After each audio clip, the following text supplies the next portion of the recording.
Let me show you how we can enter and exit the safe mode on a Nothing Phone 3. So in order to enter the safe mode, first of all, we need to open the power menu. So I'm gonna press the power button and the volume up button at the same time like this. Then you need to press and hold your finger on the power off option, and if you hold it for a second, you should see this window with the message reboot to safe mode, and you want to confirm by pressing OK.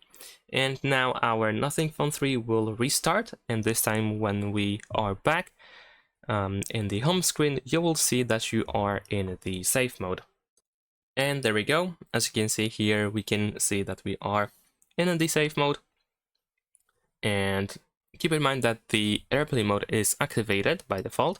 Even if you exit the safe mode, the airplane mode will be still enabled. So in order to exit the safe mode, you need to go back to the power menu and you need to simply restart your phone. And now once our phone reboots, you should be back into the normal mode. And that's it. Thanks for watching. Leave a like and subscribe.